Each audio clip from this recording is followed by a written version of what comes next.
आप सबको मेरा नमस्कार। आज की कहानी में सुनेंगे चाइना की एक बस जिसकी नंबर 375 होती है। वो अचानक गायब हो जाती है। वहाँ की प्रशासन उस बस को जब तलाश कर लेती है, तो उस बस में से निकलती है 5 लाशें। 3 लाशें बिल्कुल सड़ी-गली रहती हैं, जबकि 2 लाशें तरोताजा रहती हैं। आखिर एक सवाल जो आज भी वहाँ के लोगों के लिए पहेली बना हुआ है कि वह यह कि क्या वाक़ई में वो 3 लोग इंसान नहीं थे?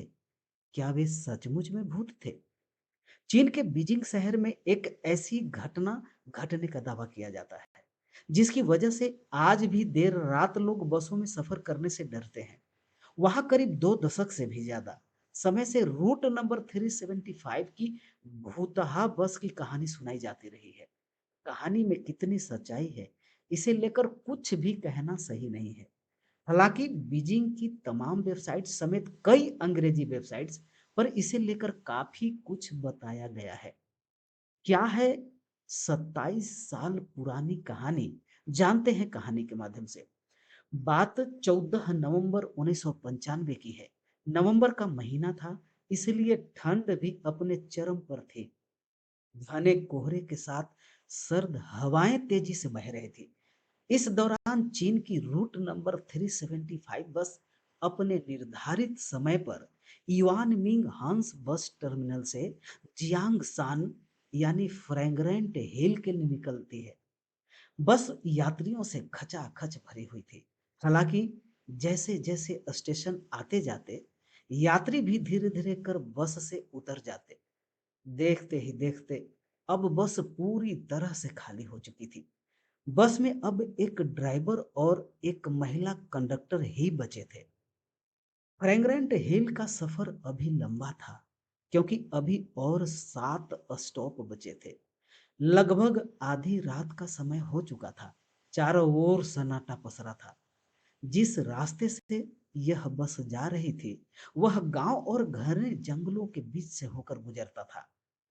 एक दो स्टेशन गुजरने के बाद बस नंबर 375 समर पैलेस के बस स्टॉप पर रुकती है।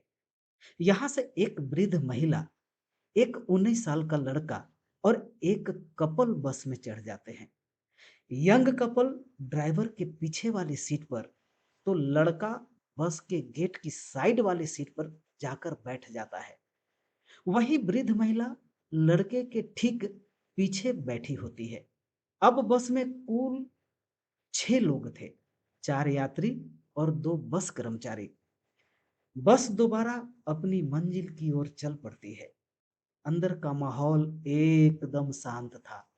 इन 6 लोगों के अलावा दूर-दूर तक कोई इंसान नजर नहीं आ रहा था। लगभग 4 स्टॉप और गुजरने के बाद बस के ड्राइवर को 2 लोग सड़क के किनारे खड़े नजर आए। यह देख पहले तो ड्राइवर ने बस को रोकने का नहीं सोचा, क्योंकि वो लोग जहां खड़े थे वह कोई बस स्टॉप नहीं था। हालांकि महिला कंडक्टर के समझाने पर ड्राइवर ने बस रोक दी, क्योंकि इस रूट की यह आखिरी बस थी। खैर, बस रुकती है और वे पीछे वाले दरवाजे से अंदर दाखिल हो जाते हैं।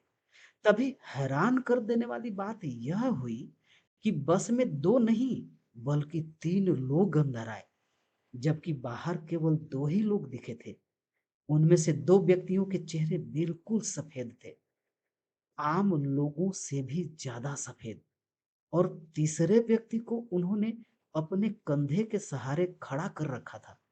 तीसरे व्यक्ति का सिर नीचे की ओर था, बाल बिखरे हुए थे और उसका चेहरा उस बाल से बिल्कुल ढका हुआ था। तीनों लोगों ने चीन के प्राचीन काल के कपड़े पहने हुए थे। ये तीनों पैसेंजर बस की सबसे पीछे वाली सीट पर जाकर बैठ गए। बस में अशांति न फैले उन लोगों को देखकर, इसके लिए महिला कंडक्टर ने वहां पे बाकी यात्री जो थे उन लोगों को समझाया कि हो सकता है ये लोग किसी नाटक कंपनी में काम करते हों और देर रात होने की वजह से या घर जाने की जल्दी में वे अपने कपड़े उतारना भूल गए हों। आपको चिंता करने की बात नहीं है, 6 लोग हैं। बस नंबर 375 यहाँ से आगे की ओर बढ़ी। वृद्ध महिला जो बैठी थी उस लड़के के ठीक पीछे बार बार पीछे की तरफ मुड़ मुड़ कर देख रही थी।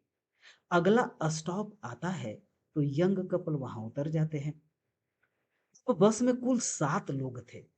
अभी भी वह वृद्ध महिला बार बार मुड़कर उन 3 लोगों को देख रही थी। वे लोग उनको कुछ अजीब लग रहे थे, लेकिन बाकी लोग अपने आप में व्यस्त थे।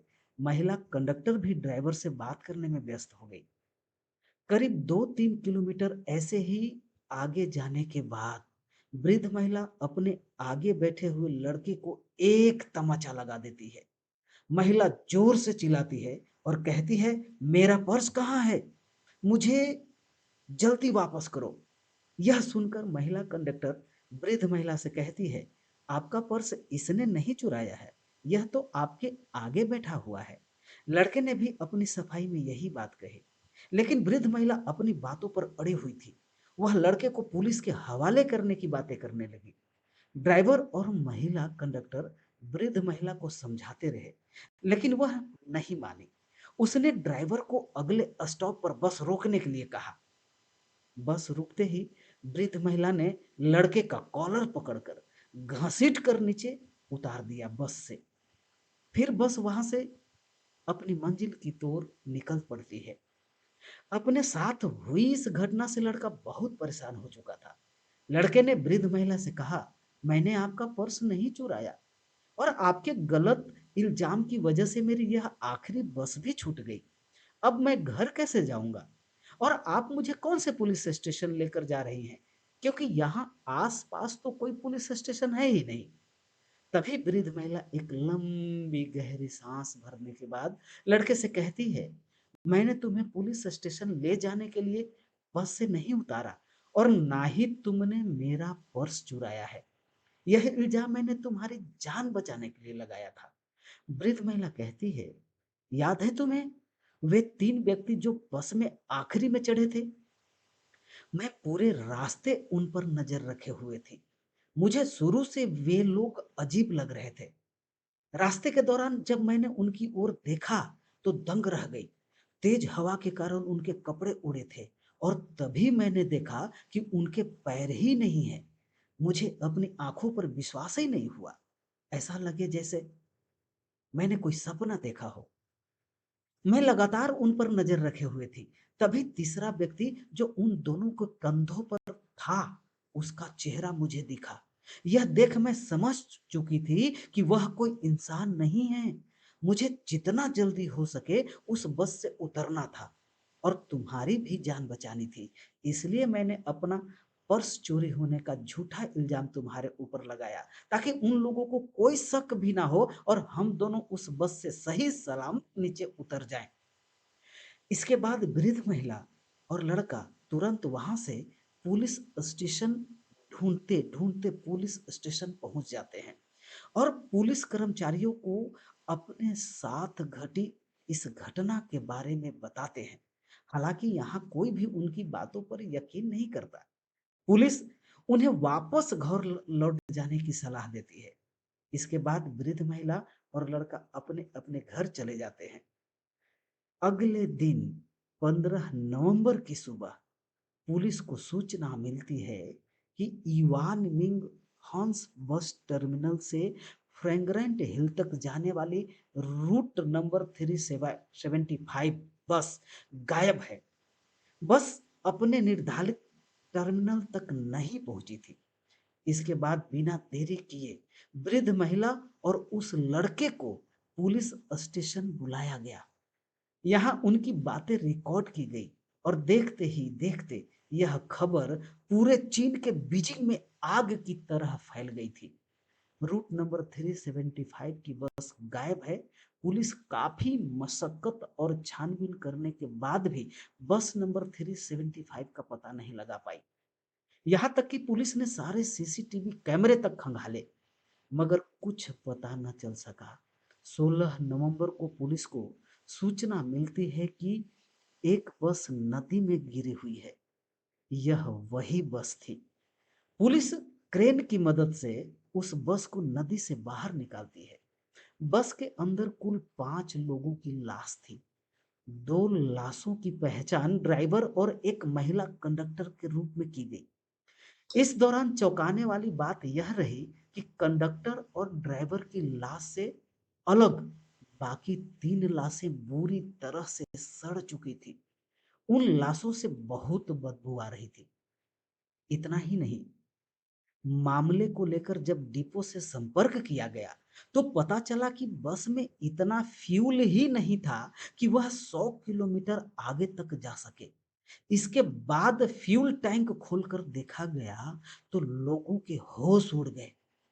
फ्यूल टैंक ताजे खून से भरा हुआ था। जिस स्टेशन पर वृद्ध महिला और लड़का उतरे थे, उसके बाद के रूट में जितने भी सीसीटीवी थे, उनमें से एक भी सीसीटीवी में वो बस कैद नहीं हुई थी।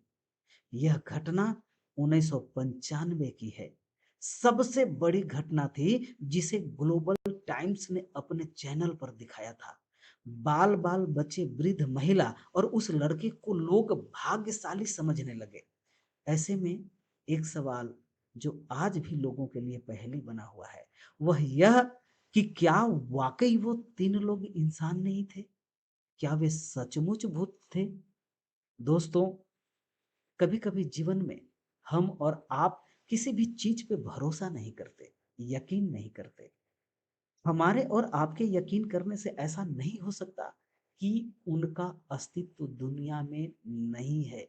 दुनिया में हम जो सोचते हैं, हम जो बोलते हैं और जो नहीं सोचते, जो नहीं बोलते, वो तमाम चीजें इस दुनिया में मौजूद हैं। बस अपने जीवन को सरल तरीके से स्नेह, भाव, प्यार और समझ के साथ गुजारने की आवश्यकता है। आज की कहानी में बस इतना ही। जय हिंद, जय भारत।